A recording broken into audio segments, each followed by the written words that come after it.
ধ্রুব, আমরা শুরুর প্রতিবেদনগুলোতে যেমনটি দেখছিলাম যে বাংলাদেশের প্রধানমন্ত্রী তারেক রহমান তার প্রথম সফর সম্পন্ন করেছেন, ঢাকায় ফিরেছেন তিনি মালয়েশিয়া এবং চীন সফর শেষে।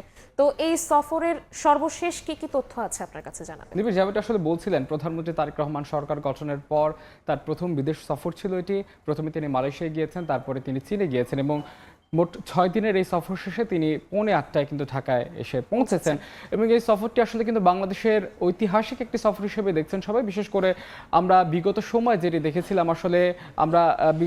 যেটি দেখেছিলাম যে বাংলাদেশে যারা যে সরকার গঠন করে তারা আসলে ভারতের সাথে তাদের রাজনৈতিক সম্পর্ক কিংবা যেহেতু ঐতিহাসিকভাবে আমরা একটি ভূ রাজনৈতিক সম্পর্ক আমরা একজন আরেকজনের সাথে শেয়ার করছি, সেই জায়গা থেকে আসলে ভারতের সাথে সম্পর্ক উন্নয়নে সবাই বেশি তৎপরতা দেখায়। সেই জায়গায় কিন্তু আসলে সেই ট্যাবুটি ভেঙে কিন্তু প্রধানমন্ত্রী তারেক রহমান প্রথমে চীন সফরে গিয়েছেন এবং সেখানে তিনি আসলে যে একটি আজকে যে এবং ঢাকা বেইজিং ইকোনমিক করিডোরে আগ্রহ প্রকাশ হয়েছে দুই দেশের প্রধানমন্ত্রী অর্থাৎ চীনের প্রধানমন্ত্রী শি জিনপিং এবং বাংলাদেশের প্রধানমন্ত্রী তারেক রহমানের মধ্যে যেই একান্ত বৈঠকটি হয়েছে সেখানে কিন্তু আসলে ঢাকা বেইজিং অর্থাৎ ঢাকা মিয়ানমার বেইজিং এই একটি ইকোনমিক করিডোর করার কিন্তু কথা উঠেছে, যেখানে আসলে চীন এতে আগ্রহ প্রকাশ করেছে। এবং এই চীন সফরের আগে নিবিড় আপনি জানেন যে আসলে সারা বাংলাদেশের মানুষ যে বিষয়টি নিয়ে আসলে তাদের নজর ছিল তিস্তা মহাপরিকল্পনার বিষয়টি, সেই মহাপরিকল্পনায় কিন্তু সহায়তা করতে আগ্রহ প্রকাশ করেছে বেইজিং।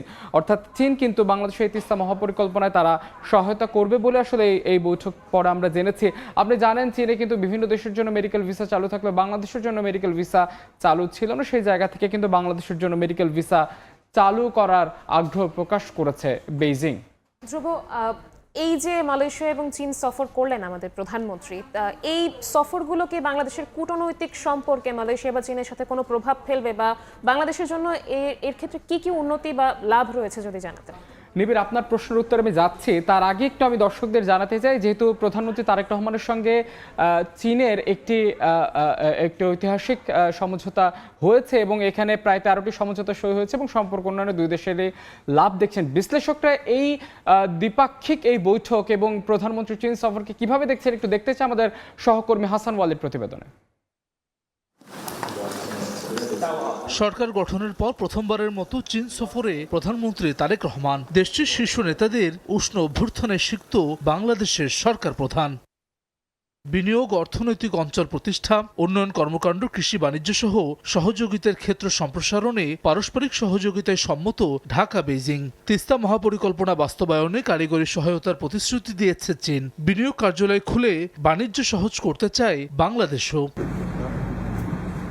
স্বাক্ষরিত সমঝোতাগুলো দুই দেশের জন্যই লাভজনক বলছেন বিশ্লেষকরা। তাদের মতে কারিগরি সহায়তার বাইরেও আর্থিক সম্পর্কের দিক থেকে বিশেষ গুরুত্ব আছে বেইজিং এর। ভূরাজনৈতিকভাবে লোভনীয় একটা অবস্থান বাংলাদেশের, যেখানে বাংলাদেশ হয়ে বঙ্গোপসাগর হয়ে ভারত মহাসাগর অ্যাক্সেস পাওয়া সম্ভব চীনের জন্য। এখানে বাণিজ্যের সম্ভাবনা আছে। চীনও কিন্তু আসলে চ্যারিটির দোকান খুলে বসেনি, চীনও কিন্তু বিক্রি করতে চায়। তার অনেক সারপ্লাস ক্যাপাসিটি আছে, সারপ্লাস টাকা পয়সা আছে, সারপ্লাস তার নো হাও আছে, এগুলো সে ব্যবহার করতে কাজে এটা একটা চীনের দিক থেকে তারা হয়তো বা দেখছে এটা খুবই উইন উইন একটা এনগেজমেন্ট। আমরা আশা করছি যে চীনের দিক থেকে শুধু যে সহযোগিতার যে আশ্বাস পাওয়া যাচ্ছে সেটি শুধু কারিগরি সহযোগিতা না, সেখান থেকে হয়তো বা অর্থ পাওয়া যাবে। তারেক রহমানের গৃহীত পদক্ষেপে পররাষ্ট্র নীতিতে পরিবর্তন আসছে বলে মনে করেন সাবেক এই রাষ্ট্রদূত। নিজেদের স্বার্থ প্রাধান্য দিয়ে বিভিন্ন দেশের সঙ্গে কূটনৈতিক সম্পর্কে ভারসাম্য রাখাকেই চ্যালেঞ্জ হিসেবে দেখছেন তিনি। We are also hostage to different powers pushing us. কেন? Historically, আমাদের location has given us importance. We have to balance কোনটা কিভাবে করব যে one does not negatively impact on the other. Tarique রহমানের concern is জাতীয় স্বার্থ আমি কিভাবে প্রিজার্ভ করতে পারবো, কিভাবে এগিয়ে নিতে পারবো। And I'm sure he'll take his decisions in keeping with that. শীর্ষ পর্যায়ের এসব বৈঠকের সার্বিক সফলতা নিশ্চিতে সরকারের পাশাপাশি ব্যবসায়ী ও বিনিয়োগকারীদেরও সক্রিয় ভূমিকা রাখার উপর জোর দিচ্ছেন বিশ্লেষকরা। হাসান ওয়ালি, সময় সংবাদ, ঢাকা। নিবিড়, আসলে আমরা যেমনটি দেখছিলাম বিশেষজ্ঞরা যেটি বলছেন আসলে এখানে উইন উইন সিচুয়েশন। চীন বাংলাদেশকে সহযোগিতা করছে দেখে চীন যে পিছিয়ে পড়ছে তা না, চীনেরও কিন্তু এখানে বাণিজ্যিক সফলতা রয়েছে এবং তাদের যে আসলে অর্থনৈতিক ক্যাপাসিটি রয়েছে সেটা তারা বৃদ্ধি করতে পারবে। এখানে আসলে যেমনটি আপনাকে জিজ্ঞেস করছিলাম যে পররাষ্ট্রনীতিতে কি কোনো পরিবর্তন আসার সম্ভাবনা আছে কিনা?